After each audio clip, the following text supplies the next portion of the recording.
We're back on another exciting episode of Starfleet Boy. Oh, I want to be on the bottom. Hold on.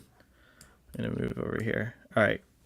We're back on another exciting episode of Starfleet Boy, where we have a casual and informal conversation about Star Trek. Today we're focused on Star Trek Discovery Season 4, Episode 13, Coming Home. And boy, did we come home today. What a homecoming that was. Indeed, indeed. Welcome back, Braxton and Marcelo. Nice to see you guys here. Welcome back, audience. It's good to see you on this Thursday night. Hey, Starfleet Boy. Hey, Marcelo. Hey, crew.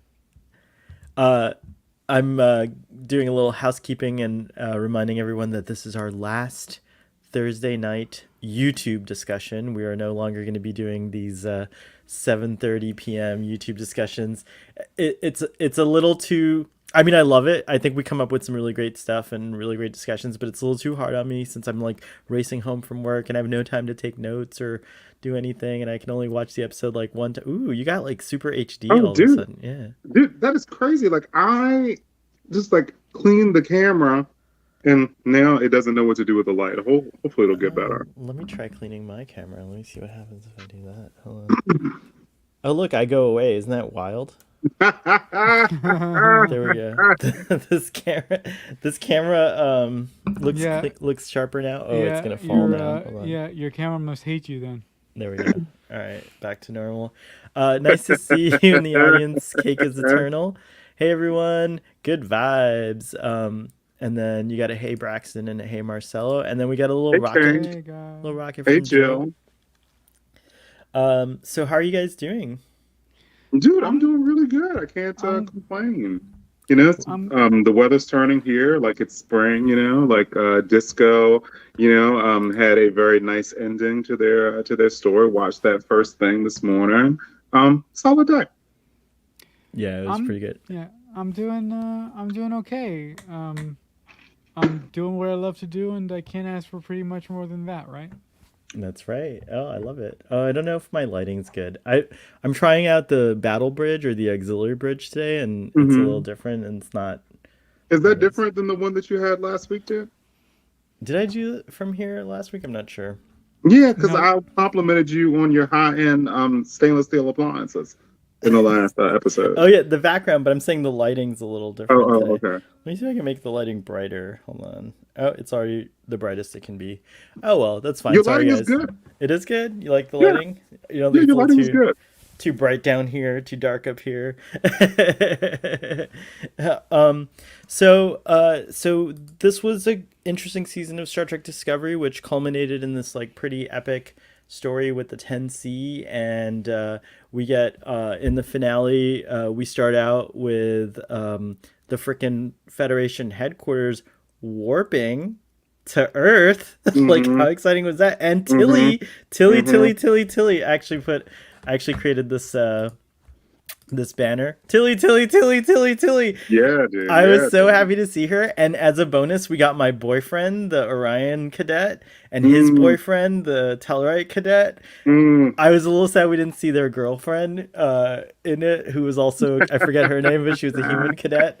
Or Europan, actually. She was a Europan cadet. So I imagine she was on the Mitchell helping with the Europa. Europa. What was the planet that they... Europa Titan. is where Book is going. Oh, yeah, Titan. Sorry, Titan was the planet that they were evacuating with the Mitchell, and then they had like a little bit of room, so they were like, "Oh, just bring the Mitchell over here," which I'm assuming is named after Gary Mitchell. We heard a lot of cool ship names in that scene. We heard about the Yelchin, which I'm assuming is named after Anton Yelchin. You know, it's good to see other ships highlighted other than the Enterprise or Voyager. So it was really nice. And it felt really big. Like they pulled out, I feel like, all the stops in that scene. And then we cut to the DMA and we have all this like crazy drama with Tarka, who just won't give up. And he desperately needs to get back. Oh yeah, the Nog was in it too. He desperately needs to get back to his love, which I think it's fair to say that this episode confirms that Oros is his like romantic interest, not just a friend, like a deep romantic interest, because he talks about him that way, and also Burnham talks about him that way later. But anyways, we get some exciting stuff going on with Jill points out that it might have been Kenneth Mitchell that it's named after. Yeah, I think that's probably Mm-hmm. true because Mm-hmm. he's a Mm-hmm. disco alumni. So yeah, good point. It's not Gary Mitchell. I like that as well. I think it's the Kenneth Mitchell as well. I like that. Mm-hmm. Um, then we have so anyways we have a lot of interesting stuff where Book kind of is able to the cat door in the in the shields. He was able to like create like a cat door, break out of the shields with That was funny, dude. and subdue Tarka. Meanwhile, in the Discovery, we got some more excitement going on where General Ndoye comes through and admits that she was behind the whole thing, and then Mhm. later she even she they realize they can't stop Book and Tarka because the it's too late. Like it's on autopilot. There's nothing they can do. Oh yeah, Book gets Reno to beam back, and she's really sweet, and she's like, "Your man loves you," and he says, "Do whatever you have to do," right? Like, and also that there's like only 10 minutes left, and so they come out with this genius plan, and I thought for a moment that like Detmer was gonna sacrifice herself. I was so nervous, but then General Ndoye comes through and does the right thing, and she volunteers and she goes and she crashes into Book's ship, thwarting their plans. uh, Disco was able to save her by beaming her off. We are led to believe that they weren't able to save Book, and it was heartbreaking. I just started like I was like watching it like at 2 a.m, bawling and like ugly crying, like towards like on all the Oh, like basically like Burnham. I was you really broke upset. down Well, yeah, when you thought that book had died, I dude. did. I didn't Mm, like it. I was mad. mm, I went mm, through all the emotions. mm, And then anyways, then we get Tarka, who knows what happens to him? Does he successfully transport out or is he dead? But he also he dies. And then it's like time to see what we can do. So um, uh, Burnham and the crew all go and meet the 10C, and we finally see them, and they're glorious, crazy looking, weird aliens. And they have a conversation, and they realize, oh, we're harming you. We didn't realize you were higher life forms, and so they withdraw the DMA, and there's like celebrations back on Earth with like Tilly and Admiral Vance, who've been drinking, by the way, because they thought they were just going to be goners. They were like, all right, this is it. We helped save everyone, and so now it's time to just like drink and talk about our lives before we go. And it was really meaningful. We'll talk more about those conversations, I'm sure. But anyways, they withdraw the DMA, and then they like kind of ask like, well, what's up? Why are you still sad? And Burnham tells them, like my one, uh, you know, died. Like, and they're like, oh no, and they that was like such a glorious scene with the light just like appearing, and then like Book just emerges from it, Yeah. and I Mhm. and I went from one emotion to another. And they're reunited, and then I was Mhm. really hoping for this, and I'm glad they gave David Ajala this scene. But Book pleads with them, and like in a really profound kind of um, message, he talks about how it's not, like it's not enough to just, stop that one DMA or divert it, or to like, only focus on like uninhabited areas. The fear that created the shield, that made them build the shield, is the problem in the first place. Like the root of the problem is the fear that they've kind of generationally have had, and the reason why they've had to develop this crazy technology. And he does his cool, like when he's talking about his like the people he's lost, and oh, I'm gonna choke up a little, but like how he says they were beloved and they were Mhm. beautiful, and like his forehead lights up, and then the Mhm. 10C matched the pattern. All of them like Mhm. they like Mhm. did it back, and you could tell they were like profound. Oh wow, I'm like totally choking up. This is like Starfleet Boy's been choking up a lot lately. I feel like Star Trek's like making me feel all kinds of ways these days. But anyways, um, uh, they're profoundly moved by that, and they communicate that they're going to make it right. So they're going to stop all mining in the Milky Way galaxy, and then they're going to repair the toxic, rifts that were created by the DMAs that they had made before, and you know, everyone's happy and celebrating, and as the one final act of the technology is to create a wormhole to send the Discovery back. We get back, we get some celebration scenes in the Discovery version of Quark's bar, and then it's time to do a little pageantry, which I'm sure Marcelo appreciated very much. And we get the president of the United Earth. And it's Stacey freaking Abrams, dude. Like, what the heck? That was such an amazing cameo. Who I think, you know, I hope she gets elected as the governor of Georgia, and I hope she goes on to be our president one day, because I kind of like the way it looked on her in Star Trek Discovery. So cheers to that. Anyways, the president is like, I don't even need to do negotiations. Like, okay, we're back in the Federation. And Burnham's like, wow, like, you know, the Federation looks like it's coming back together. Like, this is so exciting. We have a moment between the Earth president and Burnham, and she's like, you know, like, what does she say? It was like really nice. Let's get to it. Let's get going with the work that needs to still be done, right? And so then the camera just like pans out, like this nice little neat ending, which I was surprised that I really thought we were gonna have a little cliffhanger or like a teaser of what's to come in season 5, but no, they wrap it up really nicely, and you know, all's good, and we get a little moment with Burnham and Book, you know, sharing their love for each other. I forgot about that. And then he goes off to Europa to help out with some relief efforts and stuff like that. And what's the word? Hold on, I wrote that down too. Kwakani Yikwan, which means, you know, may we meet again, you know, in the next hunt. So I love that. So I'm glad it, like, everyone's okay. Except Tarka. sorry, I'm not glad that Tarka's not okay. I felt sorry for him too. But anyways, this was like a really satisfying ending for me for this season, and it was a satisfying season overall. And you know, I guess I'll just kick off by saying, like, for me, this is like the best season Discovery has presented so far. So yeah, how'd you guys feel about it? You want to go first, Marcelo?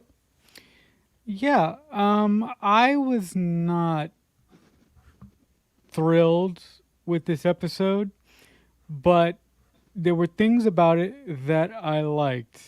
I liked that when they were stuck in the DMA, when they were stuck in the bubble, they had to work together as a team to get out, and Burnham basically went to Detmer, Woshicum, Reese, and that guy that took Bryce's job for no good damn reason. I have no idea why he's there. I've never liked him. I really. Are you talking about Lieutenant Christopher? Yeah, I've never. Okay. I never liked that guy. So I really liked that my girl almost got a moment to shine, but I was kind of pissed that she got it taken away from her by that mutinous betrayer woman from Earth. I thought she was going to die along with Tarka. But look, I think that this season had good stuff in it, but as far as execution, I wasn't particularly that thrilled with it. Poor Lieutenant Christopher. You know, so I thought they gave me. Also, I just want to say, Marcel, we got to talk about General Ndoye, because you don't think she redeemed herself, like, there?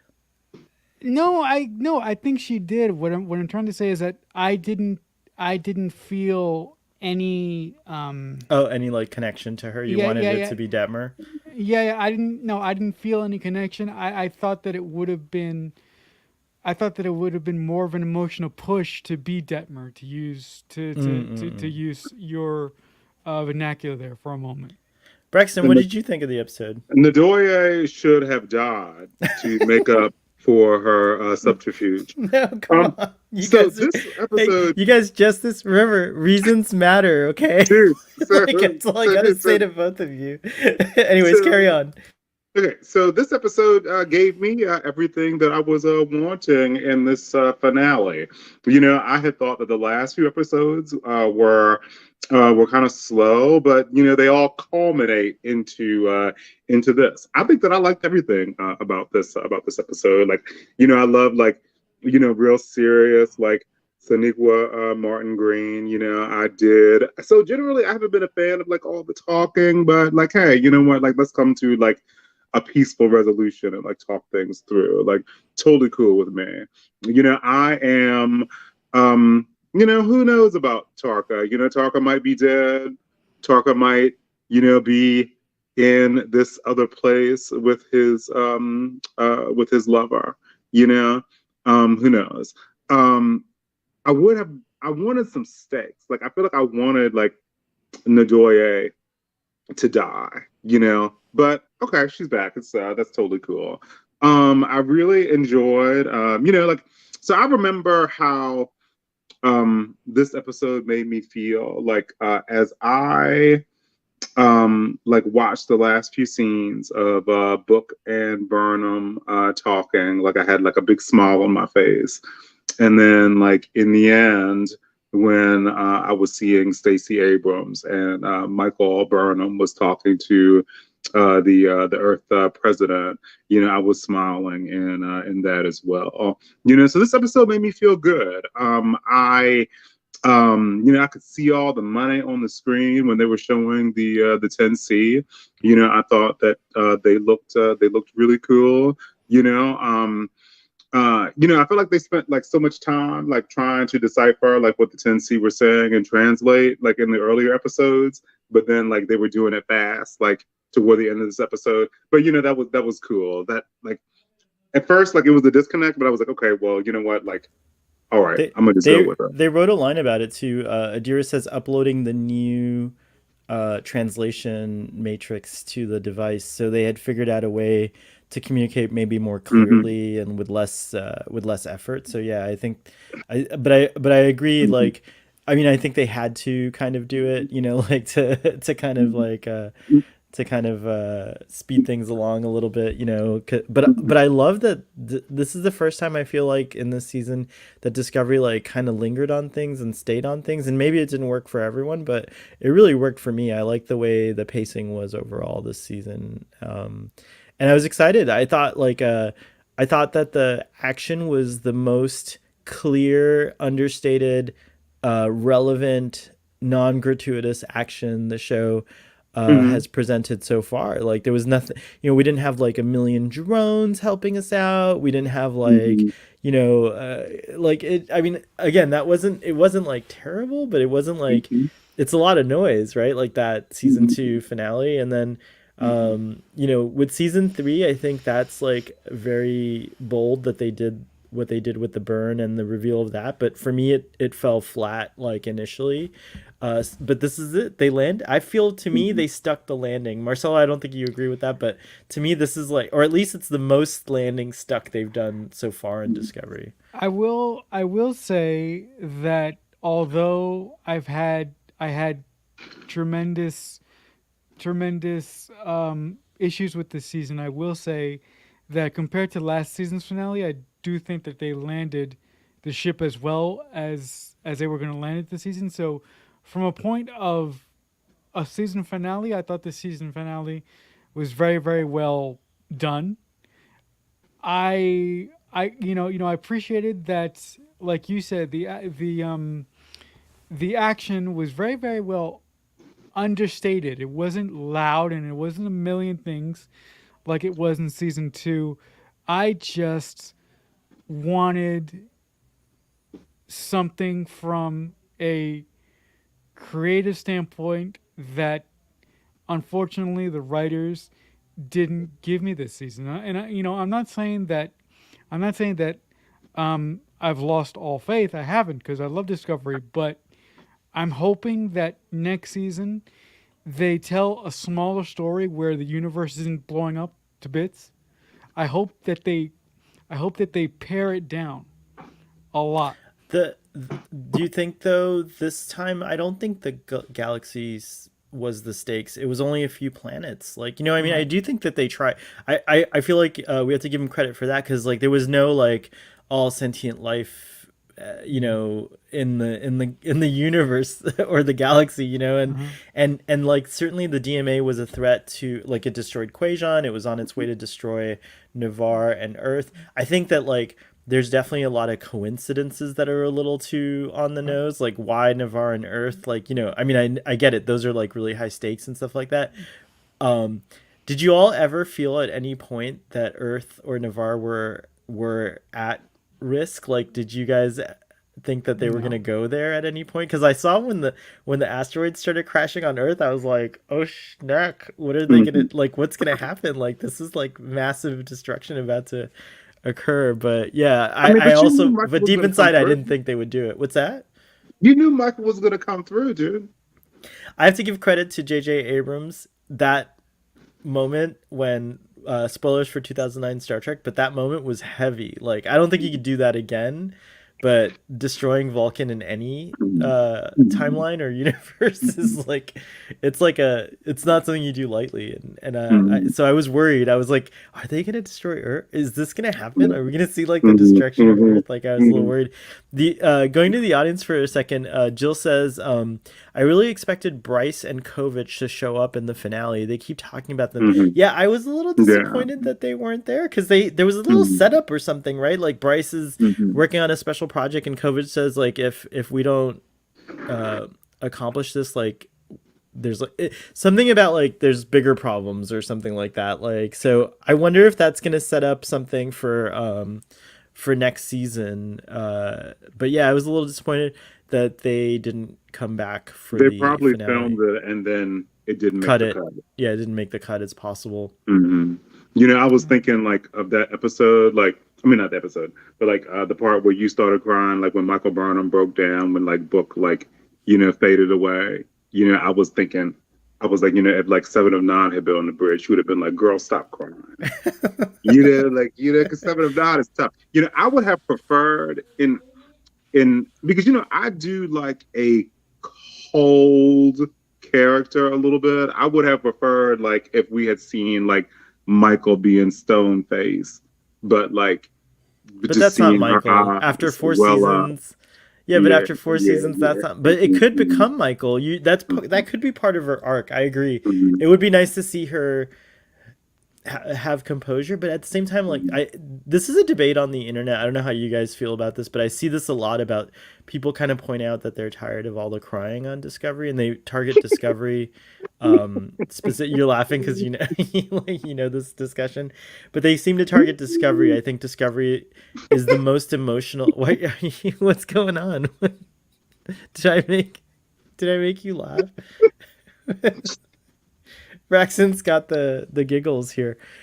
Um, it I have to say it felt, it feels new for Star Trek. I think in the yeah. past, like, Star Trek doesn't do this, but I like it. I like crying when I watch Star Trek, to be honest. Like, I mean, I like it. I feel like, you know, for nothing else, it serves a good purpose, which is lubricating your eyeballs.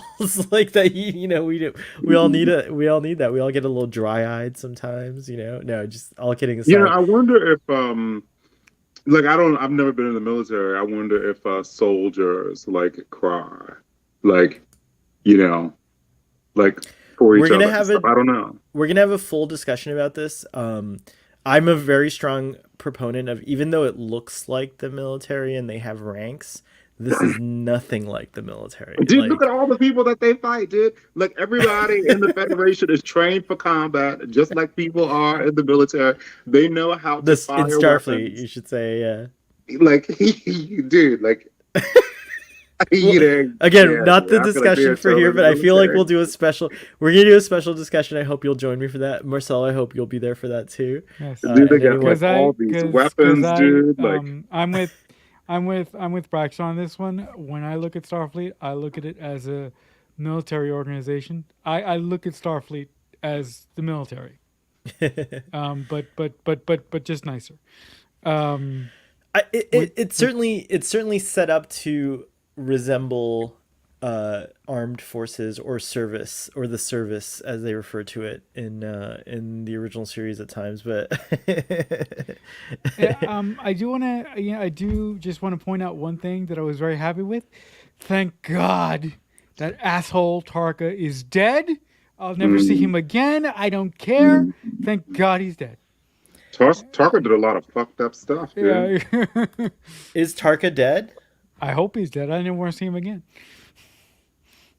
I don't know if he's dead. I like to believe that. Well, this is what I like to believe, which we'll never see on camera. But I like to believe that death would be kind of too kind of easy for Tarka. I would like to believe that he shows up in the Bliss universe, and not only is Oros not interested in him, but there's another Tarka there, and they're both deeply offended by what he did to get to this universe.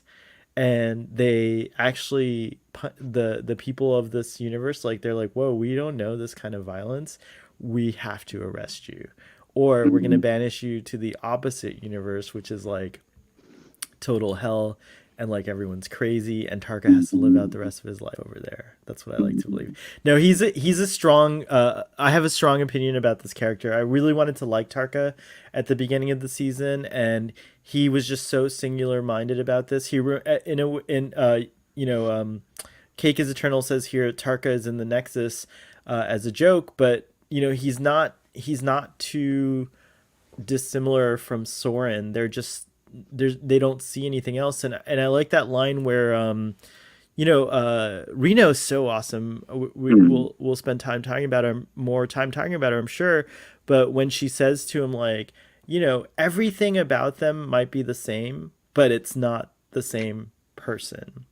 This is like you didn't. This is like, they might like their sandwiches cut diagonally with two pickles. That was very specific, and I love that little detail put on the side.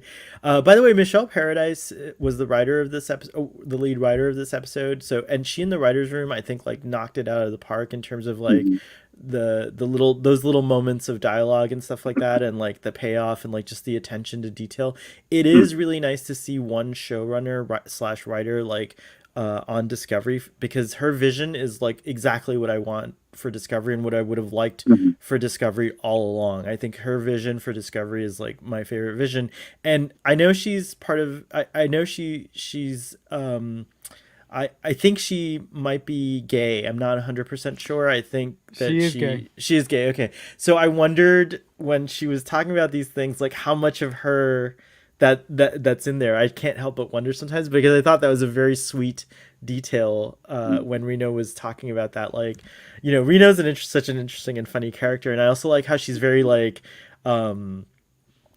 she's just so flat. Like, not flat, that's not a good word. She's dry. She's like a very dry person. She has a good sense of humor, but it's like delivered very, and I know a lot of that is probably Tig Notaro. She's like brilliant. Her comedy's kind of like that. I don't know if you guys have ever checked her out. But yeah, that was like such a beautiful scene, and you could see that it was starting to get through to Tarka, and I do like that at the very end he does, like, I think he finally breaks out of his spell, but it's too late. He had put this crazy encryption that you couldn't possibly decode on time. So I do like that in his last act, he like tells Book, hey, like, your love is still very much alive and is here in this world. My love is not. So get the hell out of here. And, my fate's my fate. So in a way, talking about justice, like, if he did die as a result, yeah, he got his justice, in a way. Similar to like what I guess Marcelo, you were saying about Girardi, is that like ultimately her punishment is that she's going to punish herself the most, right?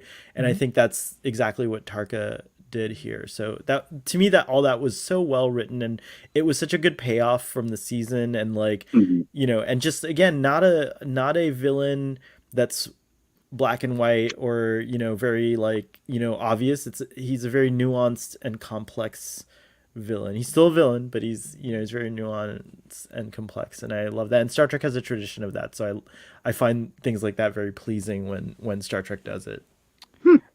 I do want to point out that my favorite thing of this season was the way that Michael Burnham was sort of constructed and then deconstructed as a character. I really, really like some of the values that Michelle Paradise and the writing team put into her character this season. This is the Michael that I wanted since season one.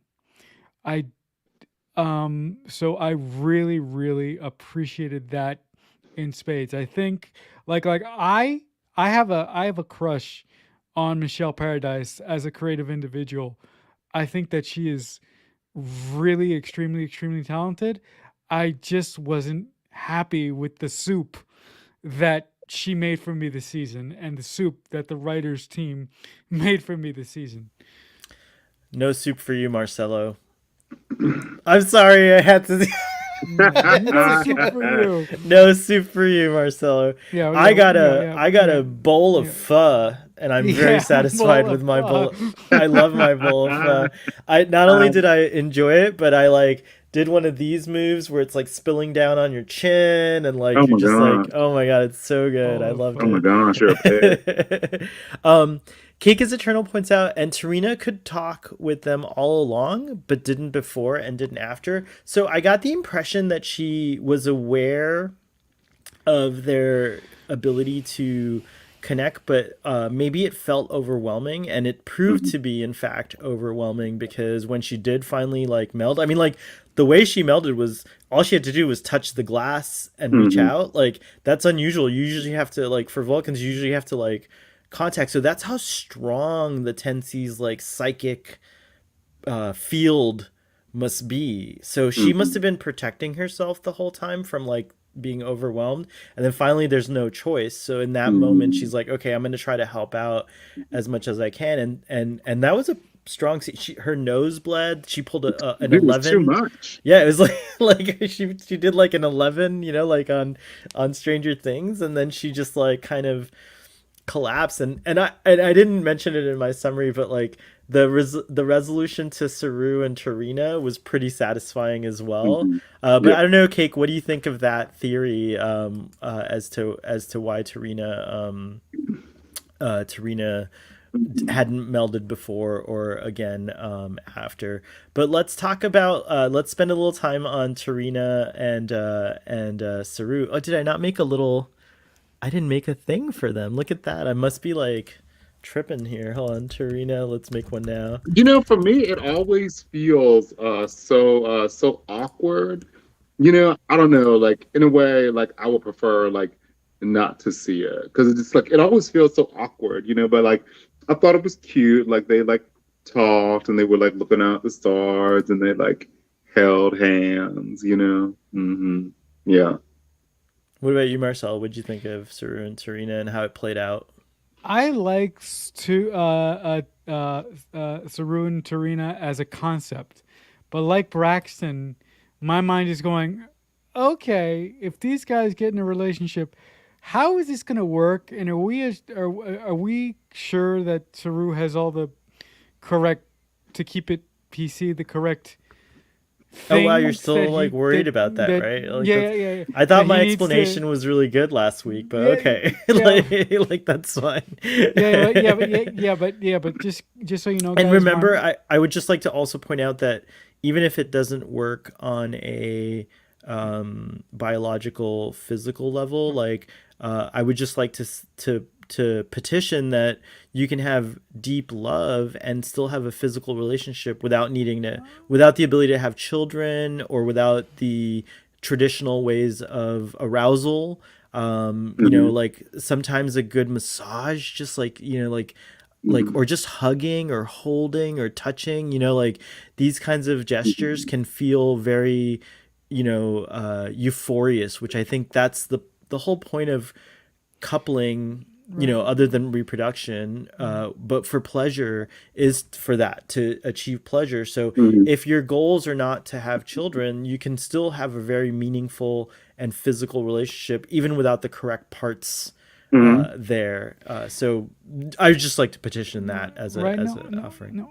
I am open. I, I completely agree with you that a relationship is possible for them without them ever, without them ever doing the do. But as a person who would like to see Saru go through a what we would consider as humans a typical relationship, I always have those hangups as a human, but I do acknowledge that if Star Trek chooses to take him down that road, they're going to do something unique with it, and I can't wait to see what they do with it if they decide to go down that road. Saru and Tarina, OnlyFans. Anyway, sorry, go ahead. I hope to never see them in bed. Not ever. Please, not ever. No, But I thought it was so nice. Like they were like talking, they were pondering, they were looking at the stars, and like it was awkward. When he clips her the flower at the end, and I like yeah, go ahead, sorry, finish your thought. Oh no, I was gonna say like it's awkward and like you don't really know what to do. I was like, ooh, like are they gonna kiss?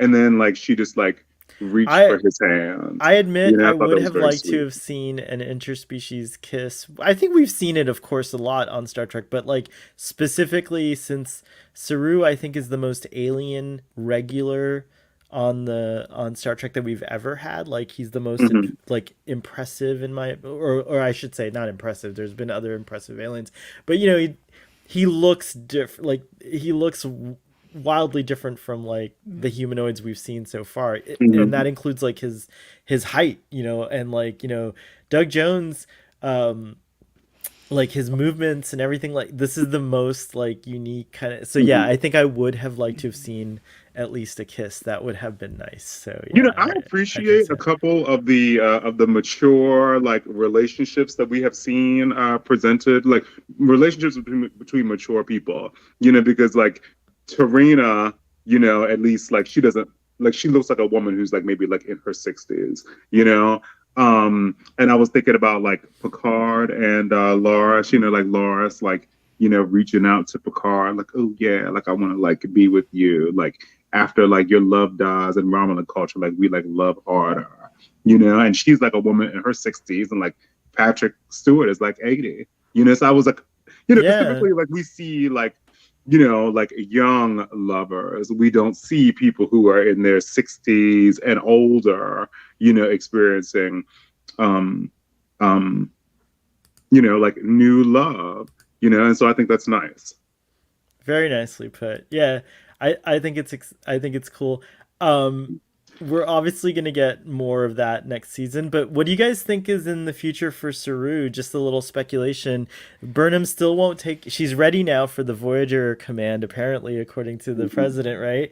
But she's like, I still won't take it, and they have that little laugh. By the way, totally cute scene between the two. Like I love that scene too. That was good, yeah. But what do you think? So do you think Saru's gonna get Voyager? I mean, it looks like the command for Voyager is still open. What do you guys think how is that gonna play out next season? I love Doug Jones. Doug Jones is a gift to Star Trek. He's just a gift. But I would love to see him get a command towards the end of the series, because I want to see more of Saru and Michael working together to, in command together. I want to see more of their workplace friendship relationship, unveil throughout the seasons as we go here, with whatever we have left of the show. So I don't want to see the character of Saru get his own command and go in a different direction. What about you, Braxton? Any ideas for next season? I'm already petitioning for him to be the Voyager captain, but Voyager 2. I think that we could have a series called Voyager 2. Would you guys like that? No, Star Trek lame. Voyager 2. That is lame. That's lame. You don't like that? Star Trek Voyager 2? That's like Star Trek Phase 2. That is so lame. You don't think that would work? Or Star Trek Next Generation 2? Like that doesn't. No, but that would be TOO instead of number 2. No, that doesn't work. No, seriously, we have to reevaluate our friendship now. I can't believe that. I can't believe you said that. That is so rad. God. Sorry, I'm kidding. I'm kidding. I wondered, but yes, I'm kidding. I was like, wow, this is what it's come down to. Like, it's just Voyager 2 offended you that much. It was the final straw and all the things I've said. I'm kidding. That's funny. I'm kidding. But yeah, Voyager 2, I'm all for. Deep Space Nine too. No, Oh no. my God, no, Like, Ruin all of it, no. Stress Free K says, I suppose Talk I could end up being sent to the planet with the diviner if he had to show up anywhere. Oh, Tarka. Yes. Talk is Tarka. That's a great idea. That is a great idea. I like that. Oh wow, we have Geek in Review in our audience. I didn't see you there, Geek. Hello, folks. Shout out to Geek in Review. Is our friend Al. He's got some cool videos. He's got a channel. You can see the logo for it there. So go check out Geek in Review and subscribe. But we got to get you back on this show sometime, Geek in Review. We're doing Saturdays and Sundays now, so maybe you'll be more available. And of course, we have our Friday nights. But Tarka didn't do anything too terrible this week. Yeah. Nothing too terrible. He almost he almost destroyed Earth. He almost was responsible for the destruction of Earth and Navarre. But that's not too terrible. Oh, that's nothing. That's in a day's work for him, right? Yeah, that's nothing at all. Stress Free K says Text Trek would also point out that Michelle Paradise killed off another character as is her signature when writing scripts for Disco. Oh yeah, I guess so. Who did she kill off? Tarka. She killed Tarka. I hope. Did we lose anyone else this season? No, that's it. No. Or previous seasons? Like, who did she kill off? Like, because that seems like she killed off someone else. Last season, she killed. Who did she kill last season? I mean, Takuvma died. Who else? No, but that wasn't Michelle Paradise. Yeah, that wasn't Michelle. I would think that who died last season? It was a big one. I can't remember right now. Hold on. No. I wanted to say Admiral Cornwell, but Admiral Cornwell died in season 2. Yeah, that was Admiral. Stress Free K is, I'm sure, gonna tell us who it was. I'm trying to think. Oh, Jill's got a good theory about Kovich and the Watcher. Well, we'll come back to this. I know she kills people off, but everyone kills people off these days. It's kind of an unfortunate TV thing that some of our panel complains about a lot. Tuvix, sorry. I'm looking ahead at the chat a little bit, and it's pretty funny. Anyways, you guys crack us up. But moving on from that, everyone on board was willing to sacrifice themselves to save their plans. Yeah, I would too. That's like the thing that I think I really appreciated about this episode. Maybe the stakes weren't like high, like maybe I didn't think that Earth would get destroyed or anything like that for real, but it's always like really kind of cool to see people putting themselves on the line. And I think one of the other things that Star Trek does that this episode kind of illustrates and this season kind of illustrates is that one thing that I really enjoy is that like people are not just redeemed, like you can make mistakes and be redeemed on a TV show, but it feels like people are redeemed. It feels like people make mistakes and you see them truly take responsibility or ownership for those mistakes. And that's what leads to their redemption, not just like a heroic act, but the act of actually like taking responsibility for the thing you did wrong. And I feel like Book does it, Tarka kind of does it, but definitely Ndoye does it, and that was my argument for her, that's why I was like, she kind of came through at the end, and she even kind of like, you could tell she's so sorry for what she did, and she says in that like one moment, she says like, I did what I did out of fear for my planet. You may not have made the same decision, but I hope, not even I hope, she's like, but I know you can understand it. You know what I mean? Like, which is important. So, God, this is such a good. Michael should have put her in the brig though. She said, "Oh, take her to her quarters." You know what? I would have put her in the brig. I would have too. Actually, yeah. I was like, Michael, you need to arrest that woman. What are you doing? Arrest that woman. Did she bit at that plasma, dude? You know, like she's like going around everybody's back, lying and sabotaging stuff, dude. Oh yeah, put her in jail. Yeah, Mm-hmm. yeah, Michael, Jill's you need to so arrest that angry woman. about Cornwell. I am too, because I loved Cornwell. Admiral Cornwell was a good. We don't have a lot of good admirals, you know what I mean? Like, there's not that many. Yeah. Most of the admirals are bad admirals. So so it was nice to. Geek says, would their kid be a Vulpian or a Kelpican? Neither, because it's Navarre now. Geek and Review. Do better with your jokes, Geek and. No, I'm just kidding. Sorry, Al. Why do we keep talking about Saru's parts? It's odd. Yeah, I don't know either. But it is. I can understand. Like, actually, I do know because I've always wished that like Star Trek would release like a book that went like a xenobiology book or something like that that went into like great details in like a textbook kind of way, not like in a childish or stupid kind of way, but like it is something interesting. I know we make a lot of jokes about it, and I'm sorry if those jokes are kind of offensive. I see Saru and Tarina having more of an intellectual mutual admiration type of loving relationship. Hmm. Yeah, it's Yeah. true. Oh, lots of thoughts about Saru and Trina. Josh is here. Hi, Josh. Nice to see you. I think Saru will take Voyager 2. Yay! That's two people on Voyager 2. Voyager 2. Someone get the internet. Someone get the Twitter account Voyager 2, and I'll send you like all my plot ideas for Voyager 2. Or you can come up with them yourselves. They keep bringing up Captain's chair on Voyager, and they do shots of Voyager. We got the Mitchell in this episode, and it was a cool design. It had four nacelles, like four floating nacelles, and I wondered if the Mitchell was like a descendant of the Stargazer, because like I think of this now. I'm like obsessed with the Stargazer, as you can see by the bridge behind me. But what do you guys think of the space, all the sci-fi space battle-y stuff in this episode? It was cool. Again, like I said before, and like you stated, it was very, very understated from season two. Just throw shit at the screen and have like a million things going on and not being able to tell what the hell was happening. I really liked it. I thought that it was just the right amount.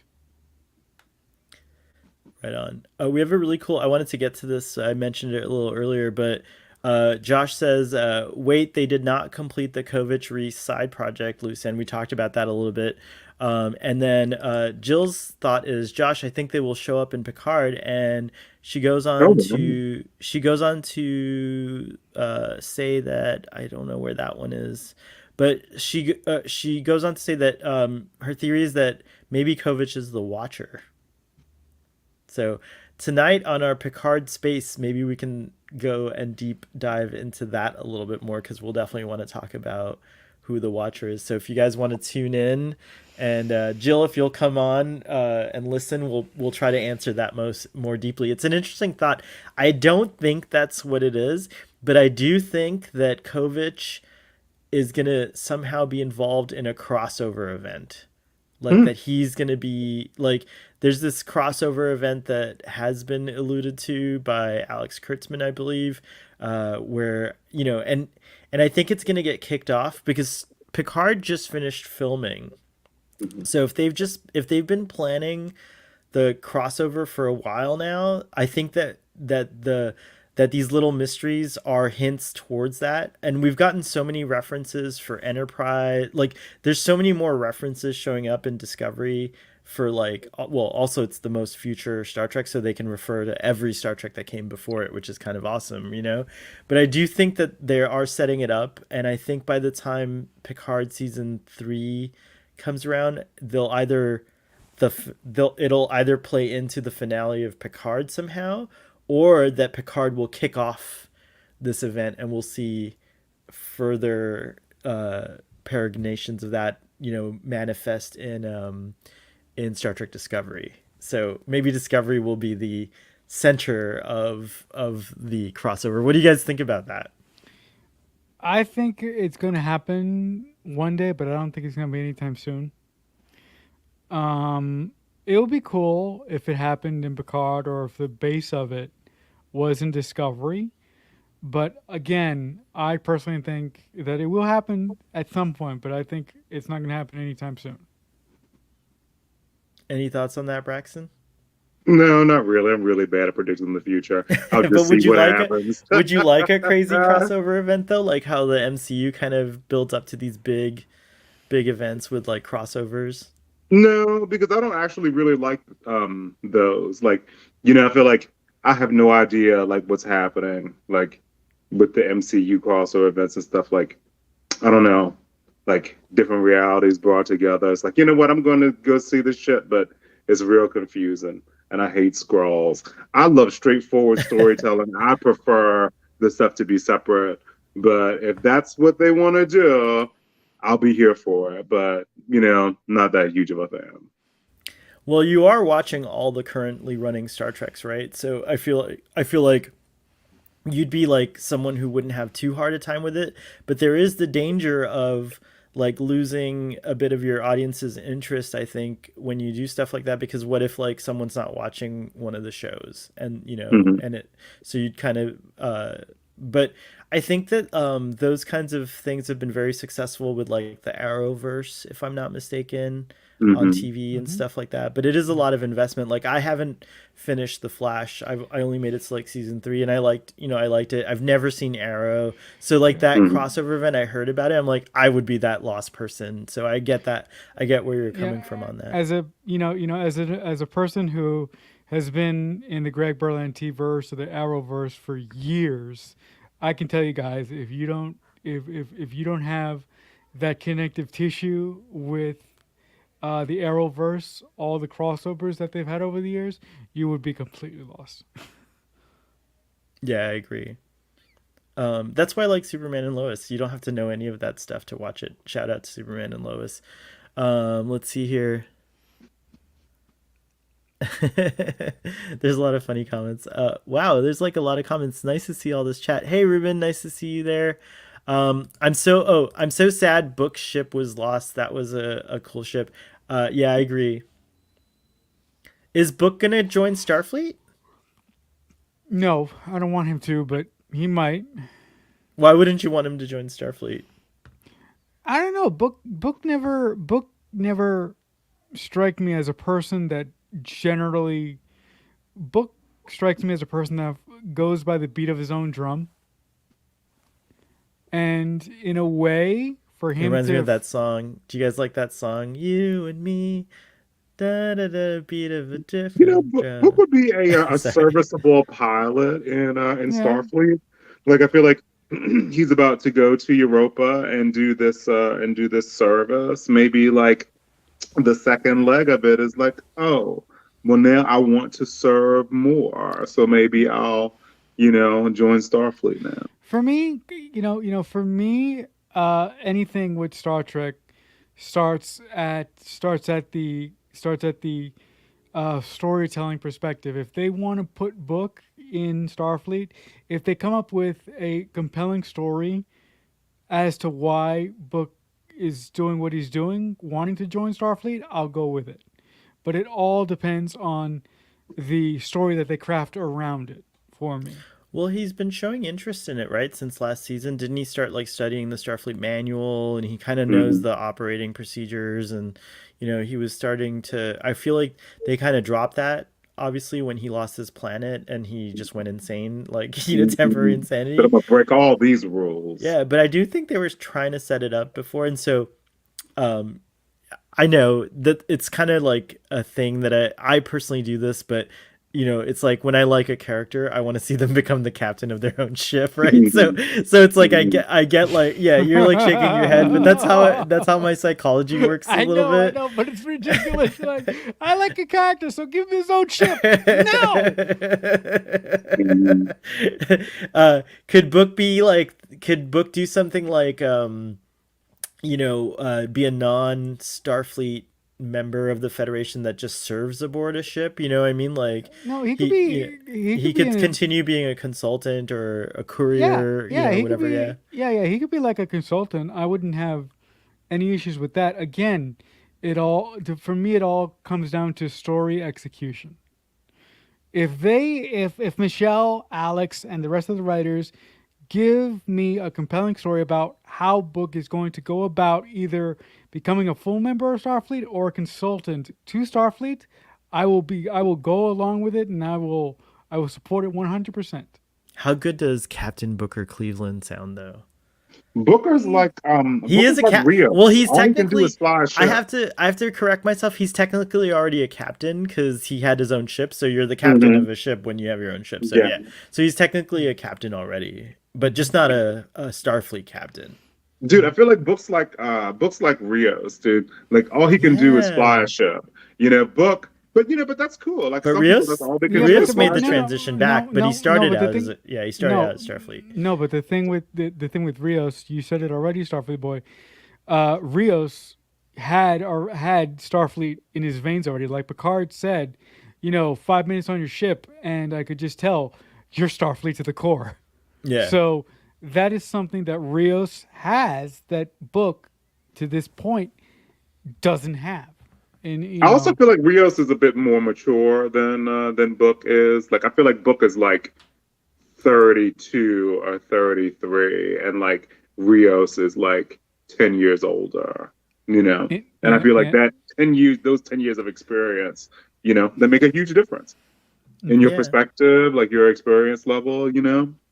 Like Book is like, I feel like a young man. I still feel like Sonequa Martin. I feel like Michael Burnham is like a young woman. I feel like Michael Burnham is like they're both definitely younger than 35. Yeah. I mean, just for reference, Sonequa Martin Green is my age, so third, you're like 30 something. No, I'm 20 I'm 33. I'm 33. Okay, I'm 33. Right So on. We're 10 years apart. That's cool. I'm the Rios of this group. Yeah, but dude, and look, I'm on my ship right now, the Stargazer. How cool is that? No, sorry, dude. Where are your holograms and where's your cigars? You know what? The funny thing is Starfleet Boy would have different hologram versions of himself with different accents. I would totally do that. Like that would be I would have that. That was like when I saw that, I was like, I feel seen. When Rios did that, I was like, that's totally a thing that I would do. And I'd shoo them away and be mean to them because they're me. I could just be mean. It's like you're being mean to yourself, like it's not a big deal. I'd be like, oh, I'm too lazy. I don't want to make that sandwich. You do it, tactical Starfleet boy. Why? I'm the tactical Starfleet boy. Because I said so. I see a little fan film coming up soon. Wow, dude! Oh wow! But I think Jill was asking earlier. Oh yeah, did Ndoye get in trouble for sabotage? I can't remember. I hope you were baiting me into saying the word sabotage. Sabotage or Sabo. Sabo, it's true. Sabotage, anyways, which is the correct she didn't way to have say any negative repercussions. I feel like the president of Earth like thanked her for like her service, like and said she looks forward to like working with her in the future. I feel like she did not have any negative repercussions. They were like, okay, girl, well, you know what? You did a suicide run and you survived. Okay, you're forgiven. I feel like it's enough. She saved everyone, truly. No, if you think about what she did, like, yeah, she survived, and I'm glad that she survived, but like that was like a tough call because the only way to knock out this situation, like the only way to stop the situation was a kamikaze run. Yeah, you had to ram it. You had to ram it. There was no other way to do it. So yeah, I thought that was cool. I will say that, like, I think that, like, and I totally forgive Discovery for this because everything else was so high class, super, super awesome budget, but it was a little too like quick for me. I wanted to see like a crash, like, what I mean? Like I wanted to see like some more, but it's all right.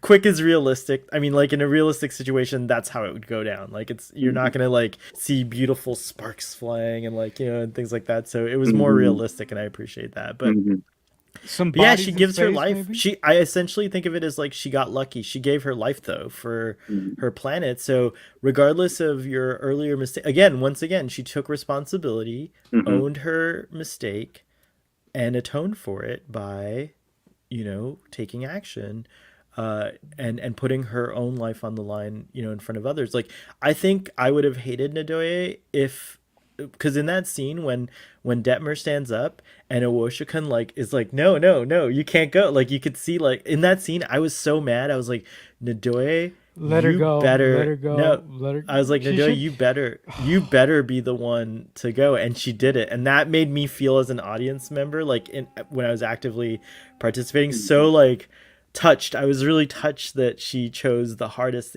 because she's obviously a person who's filled with fear.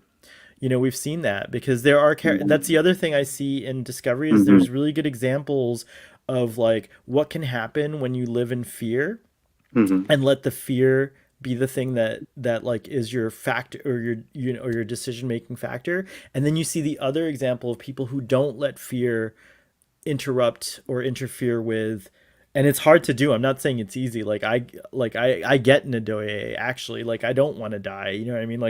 But if it came down to it, like that's like the ultimate sacrifice you can give, and she does it. So I say she deserved that kudos. Now she's gonna feel guilty, I think, for what she did for a long, long time, even though everything turned out all right. Because if she hadn't done that, Tarka might not have died. Mm-hmm. Yeah. Like, and there might not have been like so many, all these other consequences of like a potential, asteroids crashed into Earth. Mm-hmm. Like if the negotiations had gone smoothly in the direction that they were going, none of that would have happened. Like, so we know that there's like damn, like we saw it was beautiful, actually. They showed it. It's like sorry, the destruction is beautiful, but it was like you could see like a huge asteroid like hit somewhere on Earth. So yeah, again, the more I talk about it, the more I'm impressed with this finale, and I'm just like through the moon with Discovery personally. I think it's awesome. One thing I will make of note, and I found this very curious, but just from where I'm coming from, I noticed that Alex Kurtzman only co-wrote one episode this year, and I understand before anybody says it, I understand that the man is looking after an entire Star Trek universe. He has some other things working. He has some other things in the pot as far as CBS is concerned, but I would have liked to see him be more involved with the writing aspect of this season. Oh, I was on mute. Duly noted. Maybe Alex Kurtzman's listening and will be like, Marcelo, I'm gonna write more for Star Trek. So that's pretty cool. um, Kate pointed out, I think Book was trying to better understand Michael by learning about Starfleet. Can't see him in Starfleet though. That's an interesting perspective, and I can see that. I can see that kind of in presented in the show. And then Josh is asking, in one of these talks, are we going to discuss why in the world do they need a new Kirk for Strange New Worlds? I know that that is a tangent, but arg, where is that discussion happening? You know what? We'll have that discussion. Oh, it's gonna happen. It's gonna Yeah, happen. Just wait for it. It's gonna happen. we're gonna have it on Starfleet Boy After Dark this Friday. So after y'all listen to Text Trek and watch Text Trek, rather, I should say, Friday night, starting, little shout out, we might as well promote TQIF, which occurs every Friday. So you get Text Trek doing a deep dive of both Discovery and Picard tomorrow, starting at 8 p.m. Eastern Time, 7 p.m. Central, and then sometime after that, usually around 10:30 Eastern Time, we go into Starfleet Boy After Dark, and I think that is the only topic we can talk about tomorrow. Or actually, it's gonna be I think it's gonna be a big topic of discussion. So we'll make sure to front load it. And start out with that discussion for you, Josh, so that you don't have to stay up too late, and everyone else. But what we could do is we could backload it and like say for the last thing to make everyone suffer. then no one gets to talk. Everyone's Yeah, waiting it's till like, the like 3 yeah, in the it's like morning. They're falling asleep or they're like whatever. No, no, no. We won't do that. The back end is for all the really obscure stuff the that crap. like that. Yeah, exactly. Uh, I say reboot all the things, take advantage of this new technology, and bring these legacy characters back for new audiences to I like consume. that. I like that. I like that. That's great. Reboot all the things. No, including Deep Space Nine. Star Trek has had a tradition of, I will just say that one thing that people overlook is that Star Trek has already had a tradition of completely revamping, rebooting, whatever way you want to call it. It's story. The most obvious was the big ones I can think of is TNG was a reimagining. The Star Trek that led to a lot of different series in that style. Then we got another one with Star Trek 2009, which we'll be celebrating on Marcella's birthday. That was a huge thing and actually brought in so many new audience members into Star Trek, but it was completely different from anything we'd ever seen before. And then I argue that Discovery did it again. Yep. I think Disco is the show Yep. that already did it. So it's already being done. It's already been done. It's been rebooted like a lot of times. People just don't want to see that. They're very attached to Star Trek being People- a very yeah. cohesive and somehow it's like this beautiful what's the timeline called in Loki? The sacred timeline, the sacred Star Trek, you know? But no, honey, it's been rebooted. It's right in front of your eyes. You just missed it. I said no, honey. I've never said that before. By the way, I say that to myself because I get lost in that too. I was very attached to a certain aesthetic of Star Trek when Disco came out, and you can hear me like rebel against Disco's presentation of Star Trek in my season 1 discussion. So I've been there. I get it. I'm not trying to say that that's like something that I don't understand, but the fact is, if you really look at it rationally, Star Trek's been rebooted lots of times. I think that when it comes to Star Trek, and it depends on what type of fan you are, you see what you're going to want to see. And if you acknowledge that Star Trek has been rebooted, repackaged, brought up for this current generation, then you're going to see that. But if you are in the past and if you long for the Berman years, then that's all you're going to wish up. That's what you're going to want new Star Trek to be. And unfortunately, sure, it can have touchstones like it. It can have touchstones of what's come before, but it can't be exactly what's come before because I think it shouldn't be like it should always evolve. Yeah.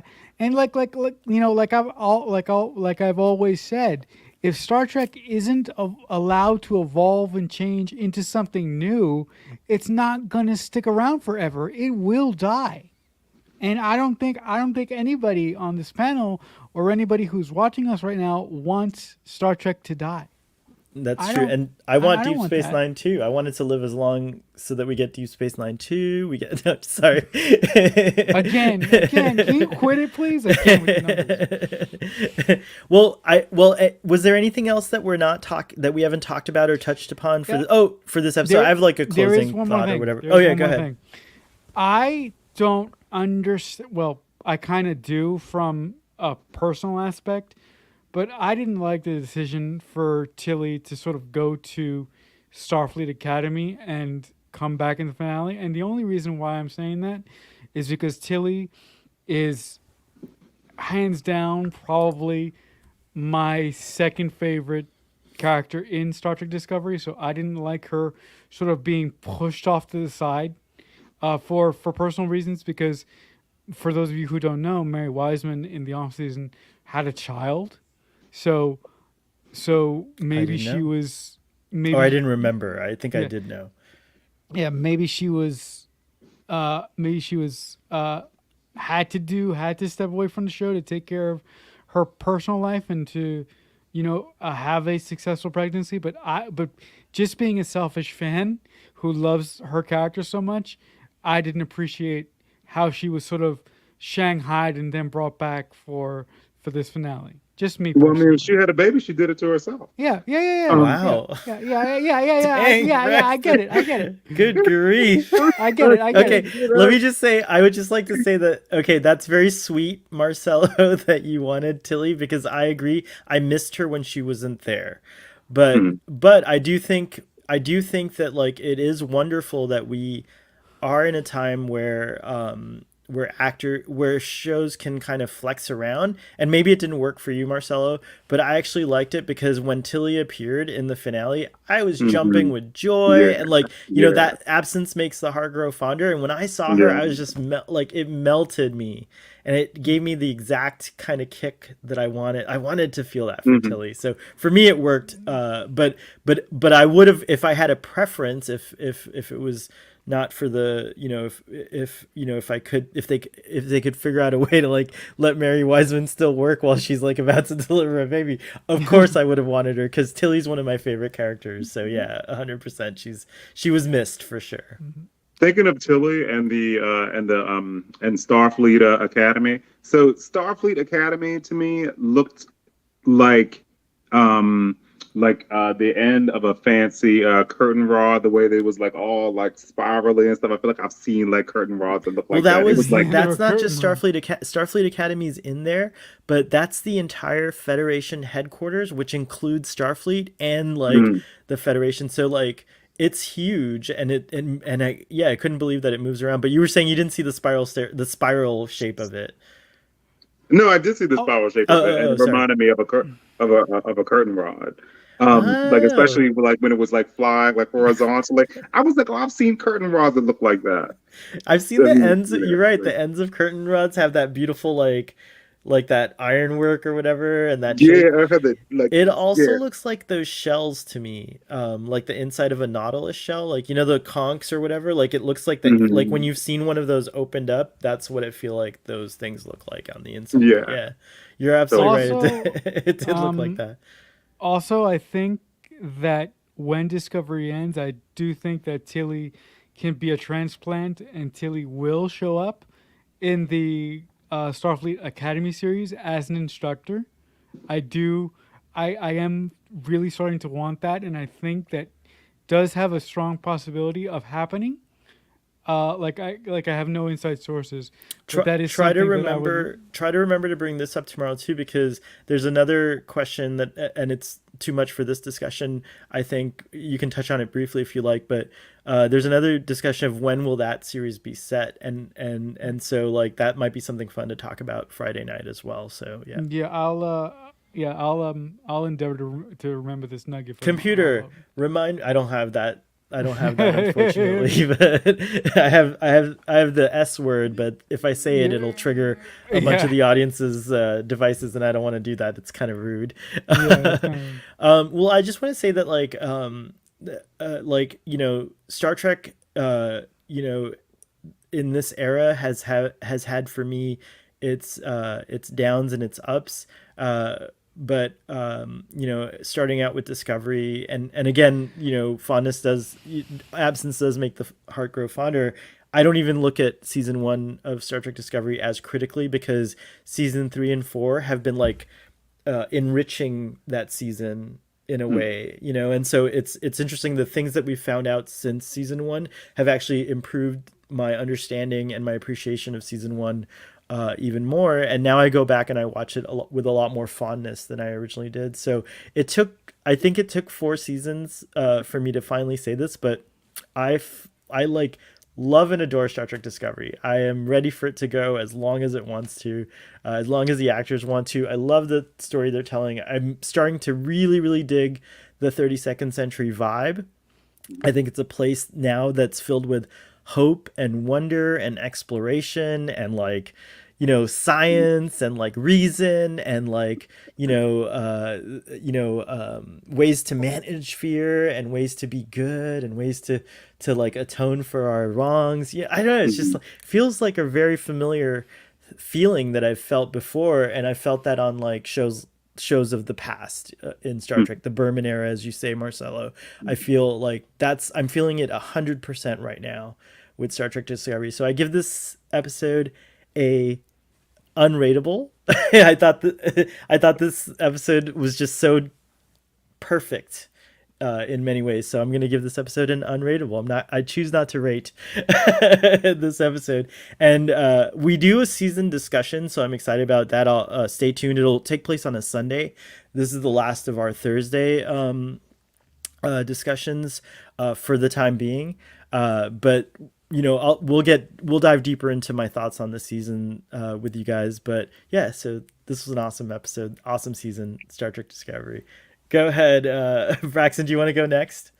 Oh, sure. I give this episode a 10. It gave me everything that I wanted, except for Ndoye dying. You know, I had really come to not like Book over these past 4 episodes, but he redeemed himself. You know, for me. But yeah, you know, the visuals were amazing. The story was good. I really enjoyed seeing the 10C. You know, like I said, I think that we could see all the money on the screen. Yeah, this episode is a 10 for me. Right on, Marcelo. He's gonna bring our average down, but it's okay, Marcelo. Do it. Okay. Audience, feel free to give your ratings as well. Okay, so for reasons I've already stated, I thought that this season what had the potential to be something great, but didn't quite get there for me. So for all those reasons and more that I've already spoken on, that I've already spoken on ad nauseum in the many weeks I've been a part of this wonderful discussion. Wow, ad nauseum. I wouldn't say that, Marcelo. Jeez. But anyways, I'm sorry you felt that way. But carry on, Marcelo. That's all right. So I thought that this finale was the best that we've gotten in a while, but because of those things that are bothering me and nagging me personally, I give this episode a 5. So just in the middle right there. Right on. So that brings it down to a 9.9999. So that's okay. That's a pretty high rating as an average. Did I do my math right? Did I do the math right? I have no idea. I'm horrible at math, so I have no idea. Anyways, guys, thank you so much for joining me. It's been really nice. You guys have been on many of the discussions for this season, and I appreciate that kind of continuity. So I appreciate your time. And coming in the clutch here for me on these Thursday nights that are so hectic and stuff like that. I hope you enjoyed these Thursday night discussions. I hope to see you more on Sundays for all the newer Trek discussions have moved to Sundays at 2 p.m. So I hope I see you guys there. But if not, there's plenty of other streaming opportunities as we've already identified from this chat. So I give you guys an infinity rating as co-hosts. So I appreciate you. Aw, maybe. But anyways, audience, please, the fun doesn't end here. You can check out Marcelo on Twitter. He's Creek Fanatic 88, right? Did I get it right? Mm-hmm. Yeah, you got it right. And tell folks more about how they can find you and what you're doing. Well, I have 2 podcasts. One podcast is the Red Wall Podcast. Right now, I'm sharing episodes of past seasons, but in April, the brand new season of my show is going to start on April 6th, and it's the hardest season it's the hardest podcast season that I ever produced. So I've really talked to some wonderful people on that season. So if you like me and you don't want to take me out to the chemical sheds and shoot me, I would I would appreciate you going on your podcast provider of choice and giving me a listen if you want. But the sort of hub to where you can find anything that I'm doing is on Twitter. I'm at CreekFanatic88, but I do want to mention I did a video about a specific captain a couple days ago, and for me, I got excellent numbers, and I do think that it has something to do with this wonderful community that Starfleet Boy has cultivated here. And I just want to say thank you guys, because I've never gotten this many reviews on a video so quick, and I just want to say Wow, thank you that's awesome. guys I have so nothing to do with much. that, Marcel. You're a very, very talented individual, Thank you. but I appreciate that you even think that I come near to being that. Thank you so much. Thank you. Uh, but you did it all on your own. Yeah. You guys, my text message audience wants me to remember Trek on the Tube, and of course Fathery at Text Trek, and you guys have met this season Patrick, PhD, Dr. Patrick, who might show up on our Picard discussion tonight. You guys have also met Paul and Matt. So yeah, there's a lot of folks. We can't forget Earl Grey Trekkie also. So there's a lot of folks. PJ over at Boatrek. So yeah, it's a community indeed. But I'm not the I'm not the commander of it by any means. Oh, You guys. you'll always be the captain to me. Oh, So thank I don't you, care. thank you. I don't care You're what anybody you're says. my captain too. You have your own ship, Oh but I boy. actually do have a legit ship, as you guys can see right here. I'm on the bridge of a ship. The only other YouTuber I know that has this is Tex Trek, so he's a captain. He's a legit captain as well. So that's all I gotta say. You guys have to up your ante next season, or next discussion, and get some backgrounds going. Uh, Uh, but anyways, Braxton, what can folks? How can folks follow you and find out what you're doing these days? Oh yeah, you can follow me at on Twitter at Leviathan 026. I don't have anything to plug. I'm just watching Star Trek and working out. Right on. All right. Well, we're gonna see you in Chicago soon. So if anyone else who's going to Mission Chicago, let us know. I don't know what we're planning. We're still kind of figuring things out, but there might be some kind of meetup or something happening. So stay tuned for that. But we'll let you know when we get there. So Only three uh, weeks. yeah. So yeah, don't forget later on tonight at 10 p.m. Eastern, we're gonna have a space event on Twitter, which is for Star Trek Picard, and we'll give similar to this. We'll do reactions, and discussion. But what's cool about space is if you want to, you can come on stage and talk to us. You can actually come on and say hi and tell us how you feel about whatever we're talking about or whatever you want to talk about.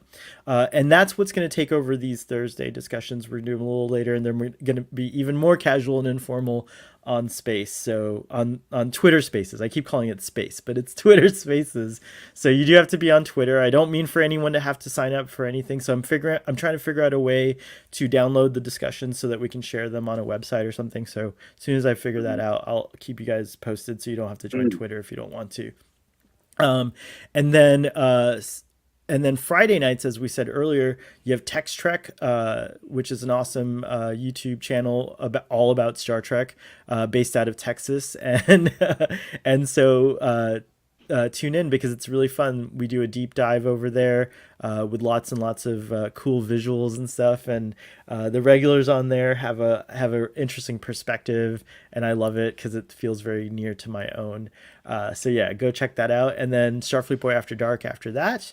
On Friday nights. Saturdays, we have 3 p.m. Eastern Standard Time, a TOS discussion. The next one, I think, is The Empath, if I'm not mistaken. So watch that episode if you're going to tune into that discussion. And then Sundays, we're doing Star Trek Picard discussions on Starfleet Boy at 2 p.m. Eastern Time. So yeah, I know it's a lot of streams. I got to put something up, like a little card or a sign or something, because it's also a lot to say. But tune into any of those that you want to. Live long and prosper, everybody, and we will see you next time.